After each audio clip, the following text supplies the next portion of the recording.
I can't believe how messed up my life has become in just 4 years. 4 years ago, my wife started working at Gilbert Endeavors. Our kids were teenagers, and Sarah couldn't wait to leave the house. Back then, an entry-level secretarial job seemed like the right choice. I'm Skip Trexler, but everyone calls me Skip. I was a wiry guy, average height, weighing less than 140 pounds. In high school, I wasn't into sports, but I enjoyed long-range shooting. Throughout high school and college, I spent most of my free time either shooting or reloading. After 8 years, I became skilled at hitting a 2-inch target at 100 yards. My favorite weapon was the Marlin 336C with a caliber cartridge 219. Even though this cartridge was no longer in production, I made my own from 30-30 shells. Achieving success in this gave me a much-needed sense of pride. 2 important things happened in college. I met my wife Sarah and my future business partner Chuck Fuller. Besides, it was a bit boring. I got a degree in geology, got married, and started a small surveying business with Chuck. Life was good. We never worked for anyone. After college, we each invested $2,500 and started our own small surveying company. We focused on small jobs and real estate sales. We didn't make a lot of money, but we felt comfortable and happy. Chuck married a local girl 3 months after Sarah and I did. My family had a bungalow in Schuylkill County on 160 acres where we held all our family gatherings. When I was younger, the Fullers had a cabin on 640 acres in Potter County. Chuck and his family only used it for hunting. That's all you need to know for now. As I mentioned, my life started going downhill about 4 years ago. Gilbert Endeavors designed and manufactured trainers. Though their headquarters were local, they had manufacturing plants and distribution centers across the country. Sarah, my wife, started working there when our twin daughters, Marcy and Mercy, entered high school. Initially, it seemed like a good idea. Good hours, fair pay, and a convenient location. The first year or so was perfect. GE hired Terry Ulrich, a former NFL quarterback, as a marketing manager and company spokesman. Unfortunately, my wife worked in the marketing department for 6 months.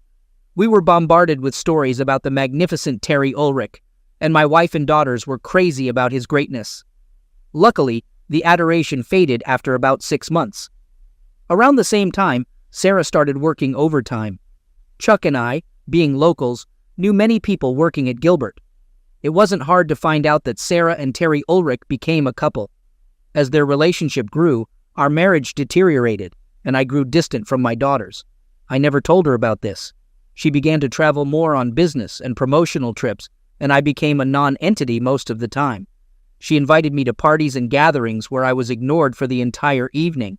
Closeness was out of the question. How can someone endure such a life?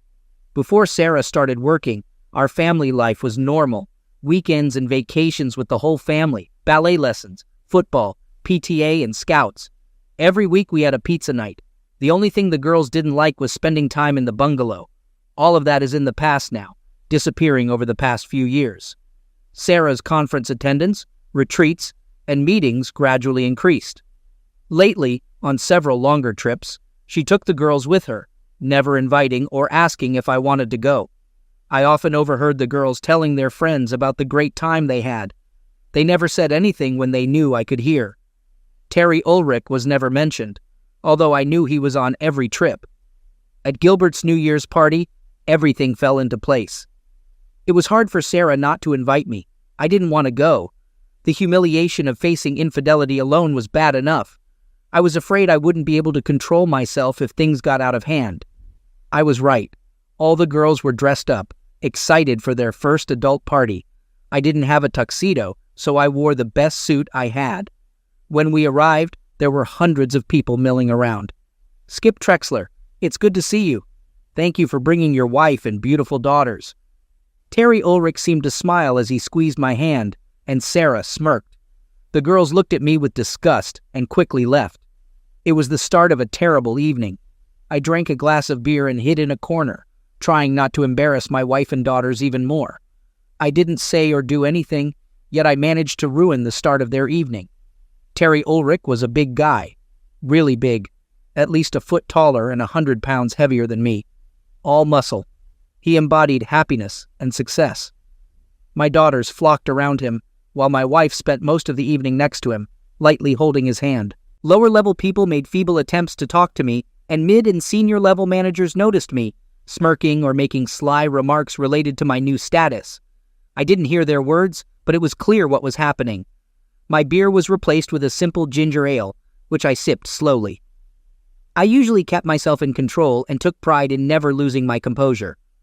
People started dancing, and I noticed the girls having a good time, including my wife with Ulrich. In the last 3 hours, neither she nor the girls spoke to me. A small group on the dance floor pointed at Sarah and Ulrich, laughed when they looked my way, and quickly turned away when I caught them giggling. That marked the end of my evening. I put the glass down, headed to the door, and saw Ulrich with his hands on my wife's rear while she caressed the back of his head. Before I knew it, she pulled his head down and gave him a big kiss on the dance floor. It took me less than 5 seconds to cross the room, spin Ulrich around, and hit him as hard as I could with a roundhouse right. My arm hurt like hell, and the next thing I knew, I was waking up in the back of an ambulance. The ride to the emergency hospital was a few minutes, and I noticed I was the only one in the ambulance. I remembered being wheeled into the emergency room and waking up in a recovery zone. A doctor visited me half an hour later, sharing the latest news on my condition. Besides the broken arm, I had 3 broken ribs, a broken nose, 3 knocked-out teeth, and 2 loose ones. My jaw was clamped with wire, and my right kidney was bruised. Ulrich finished it off with a good blow to the testicles, causing several blood vessels to be damaged. The doctor said I could be discharged in about 4 days, but I'd have to spend at least 2 weeks in rehab. I chose the first option. Late afternoon, my wife and daughters finally appeared. Sarah appeared annoyed, the girls looked bored, and nobody said anything. With my tense jaw, I hesitated to start a conversation. I could talk, but I didn't want her to know. Assessing her attitude, I decided I didn't need this conversation. Instead of answering, I just muttered and pointed at my jaw. We sat there for a good minute before she spoke again. I was embarrassed. She conveyed that the girls were so humiliated that we had to leave before the new year. The whole evening was ruined. And for what? She expressed regret, mentioning she should have known what it would be like to take me out in public.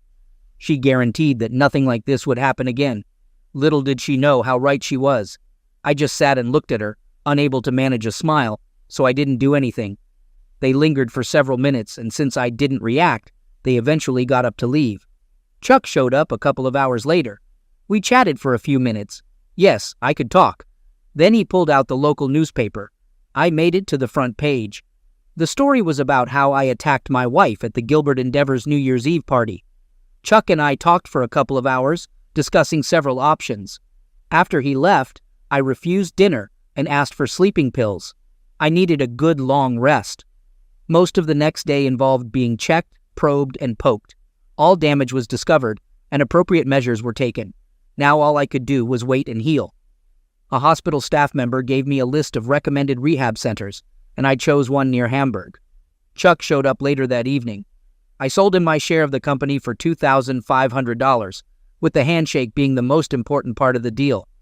I was still a co-owner, but not on paper. Good things take time. We laughed about the fact that 1 week in rehab cost $2,500. Sarah and the girls never saw me again in the hospital. They came back the day after I moved into rehab, annoyed that they weren't notified. They were very angry when they came to rehab and were denied access. It looks like I was able to specify who could and couldn't visit. When I logged in, an orderly informed me they were trying to meet with me. My ribs hurt like hell when I laughed. And the worst part of my injuries was the dental work. Luckily, they had a dentist who could work on site for a certain fee, and I decided to take advantage of this. The wound on my hand wasn't as serious as they initially thought. Although I had the opportunity to leave rehab a little earlier, I decided to stay for the full 2 weeks. 10 days later, I was able to breathe deeply again. It was nice. Sarah never tried to visit me again. The National CrossFit Show happened in Atlantic City on the second weekend of February. Sarah and the girls were in attendance, along with Terry Ulrich and the GE marketing team. Chuck and some of our team spent the weekend moving my stuff to a bungalow in Schuylkill County. He made sure to take my Marlin rifle and reloading supplies. In 2 days, I was settled in my new home. Chuck and his wife June visited that weekend. It seemed Sarah was looking for me at the office. There had been no deposits into the joint account since the year began, and Sarah wanted an explanation. Chuck spent half an hour explaining that I no longer owned part of the company and didn't work there. In desperation, she ran out threatening to meet with a lawyer. After a couple of weeks, I was back to normal, doing therapy and exercises as directed. Chuck left me with a company truck and a credit card. I also took a substantial amount of cash with me. I left my phone with Chuck. The bungalow was cozy but temporary. I walked and started jogging leisurely. Terry Ulrich had a large house on Duryea Street just outside of town. It was a long, winding road up Mount Penn, with few houses due to the steep mountainside. Finding the house wasn't hard, and I found good secluded vantage points. Every morning, I exercised to get in shape. After lunch, I practiced target shooting, focusing on inanimate targets. My Bushnell laser rangefinder indicated I needed to be accurate at 133 yards. I bought a lot of eggs and a muffler. Evenings were spent planning, adjusting, and recharging. I grew a beard. Chuck visited every 2 weeks, while Sarah tried to find me at the office, but gave up after 2 months. Chuck brought newspaper clippings, showing my wife and daughters enjoying the high life with their new benefactor. Sarah and the girls still lived in our old house, puzzling me. It was time to move on. I started heading back into town early in the morning to watch Terry's house. He swam 50 laps every morning, even in a heated pool on weekends. I went to Potter County. The move from a bungalow to a hut was welcome. No electricity, running water, or cell phone signal. The nearest Walmart was a 45-minute drive in Olean, New York. I stocked up on everything for the next 4 months. Early Wednesday morning, I moved my stuff from the truck into my Subaru Outback. I parked the company truck at a construction site and climbed to my chosen vantage point. In the morning, I set up a tripod with a round in the chamber and 2 at the ready. 20 minutes later, Terry Ulrich went out for his morning swim. The first shot shattered his right ankle. Even with a muffler, it was noisy this early. 2 seconds later, his left knee exploded, and I loaded the next 2 rounds, taking out his left elbow. My final target, his right wrist, was hard to aim at due to his erratic movements. I left quietly. 10 minutes later, I left the construction site and returned to the office to the Subaru waiting for me. I didn't go back to the bungalow, but straight to Potter County. The first step was to clean the water source for fresh water. After that, I collected firewood and found the cabin well insulated and watertight. LED lights replaced old carbon oil lamps. Soon, everything was under control, and I started shooting again, this time at paper targets. In the middle of the second week, I saw her for the first time. She was a tall woman on an old logging trail with a backpack. She passed by, and I set up a fire pit with coffee and cookies, feeling like I was setting a trap. 3 days later, my trap worked. Claire apologized and introduced herself. She expressed a hope for conversation, and we sat down. I offered her some coffee, the best I could do. She nodded, smiled, and took off her crossbow before sitting down. I shared that my name is Skip, and that I arrived here about 2 weeks ago. I mentioned spotting her in the area a few times and staying at a lodge about a mile from there. I explained my daily routine and handed her a cookie. I inquired about the duration of her stay, and she said she'd be there until the end of the summer. I mentioned my plans to stay for at least 4 or 5 months. She seemed to enjoy my cookies, although I sensed she preferred cream and sugar in her coffee. Noticing her silence, I asked if the property belonged to her. She clarified that it belonged to her friend, who allowed her to use it. When she asked if I was hunting, I explained that I used to shoot a little, but hadn't done anything for years. Currently, I was just doing some target shooting. I then invited her to use the shooting range for practice with her bow. She had an accent I couldn't quite place, but I refrained from asking about it. She accepted the offer and ate a second cookie, leaving me with a good feeling. I couldn't help but express my curiosity. I thought most folks use compound bows nowadays, but your recurve bow looks brand new. Trust me, it has better curvature. She used simple arrows for target practice, but always had 4 hunting arrows mounted on her bow. That evening, I drove several miles down the road and picked up 3 bales of hay. This marked the beginning of my summer with Claire Charles. Claire visited daily and returned home every evening. The lodge staff tracked her through her cell phone, so they always knew her whereabouts. At the start of our second week, a strong summer squall hit us. We huddled on the cabin porch, laughing and poking fun at her predicament. Without saying a word, she took out her phone and called the lodge, explaining that she couldn't return due to the weather and had found a comfortable place to stay for the night. I was both surprised and delighted. This is how my platonic relationship with Claire Charles turned into a close one. From then on, we alternated our sleeping spots. Highlands Lodge felt out of place in Potter County, being luxurious and expensive. Most guests were from overseas, and Claire's family hailed from Cornwall. The lodge provided hot showers, abundant food, and laundry services, which I fully utilized. Outdoor activities are enjoyable, but they're even better with everything you need. We spent less time at the shooting range. A couple of weeks later, while having lunch, Chuck and June arrived. June seemed especially pleased that I had a companion, more so when she realized it was a full-fledged relationship. We kept a low profile for the first few hours, and then June and Claire went off to chat. After the tragic attack on Terry Ulrich, I became the primary suspect. This posed a more significant problem for Terry than he anticipated. The press wanted to know why I was the main focus of interest. As they delved into it, things got worse for Terry and my wife. Though the spotlight was on finding me, the press quickly shifted to the relationship between Terry and my wife. 3 weeks later, Terry Ulrich was no longer representing the Gilbert endeavors. Police checked the Schuylkill County bungalow and found it empty. They had no credit card leads, no phone calls, and no idea where I might be. They never questioned Chuck about the cabin. Chuck mentioned that Sarah came to the office several times, trying in vain to find out where I was. She seemed desperate as her source of money dried up. According to Chuck, Terry lost interest in her and blamed her for his problems. I had no plan for the next step. I couldn't go back and had no other options I wanted to explore. At the moment, I was drifting. As we neared the end of the year, I felt myself becoming complacent. I was happy and content with Claire, but I should have paid attention to my real life. It was a cool autumn day, and I was alone in the hut. Something was wrong, but I couldn't figure out what it was.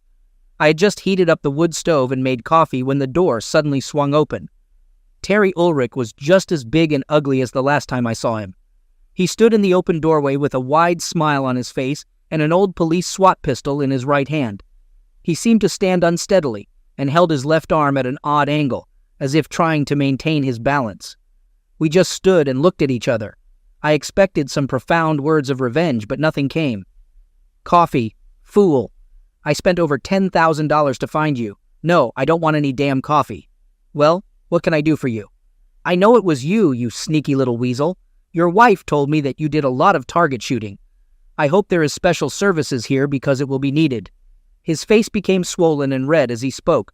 He seemed to be driving himself into some kind of rage. Suddenly, a shocked expression appeared on his face. He dropped the weapon and fell to one knee. Terry Ulrich rolled over on the floor and howled at the top of his lungs. About 12 inches of a crossbow bolt protruded from his left buttock. The remaining 6 inches were buried deep and firmly.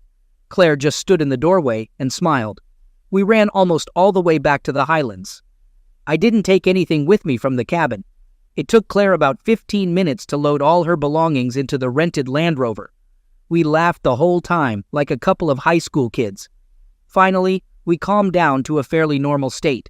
When we reached US 80, breakfast was comforting and filling. I assumed he had already removed the arrow and gone to the hospital.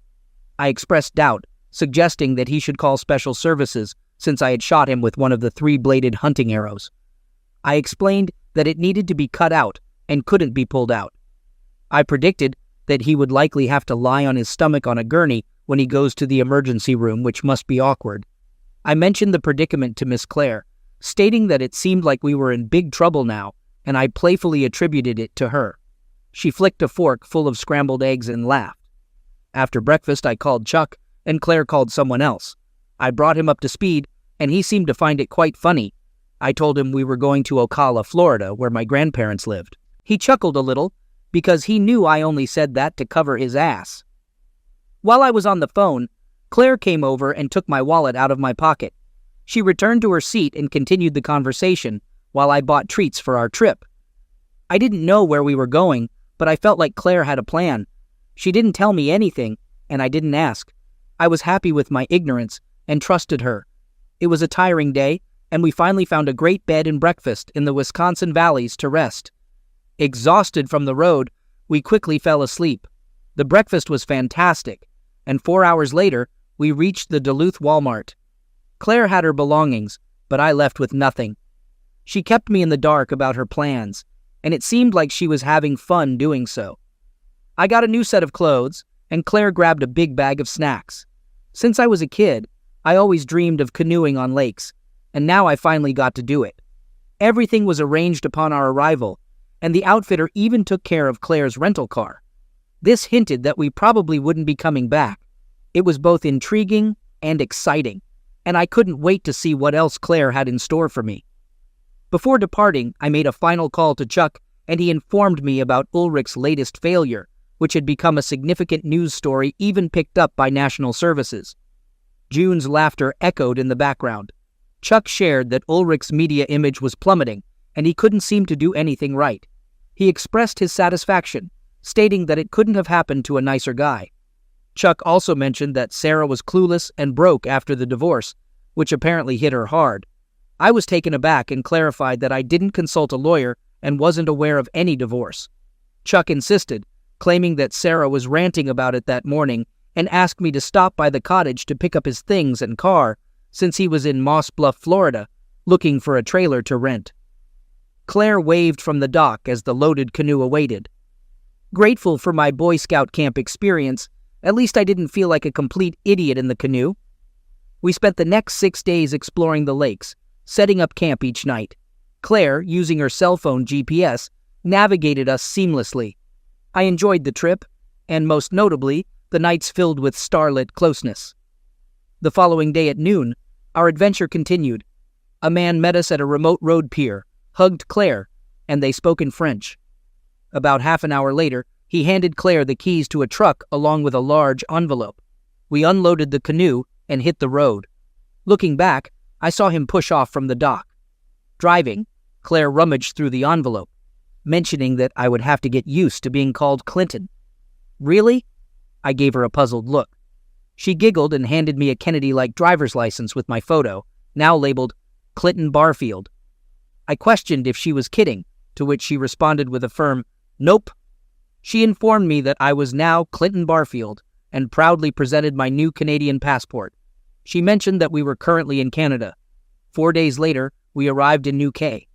2 hours after that, we were at Claire's family home near St. Austell. It felt like I was born there. I was comfortable and content. The prospect of meeting Claire's family worried me. The mansion was enormous, and her father invited me to his office. Against the far wall was an elegant walnut weapon cabinet. He reached inside and handed me a rifle, my Marlin 336S with a chamber in it. I realized I was home. I never heard from Sarah or the girls again. Chuck and June received strange Christmas cards every year from Mr. and Mrs. Clinton Barfield. They had no idea. This year, the card will feature a photo of us with our 3 children. I'm sure he'll figure it out.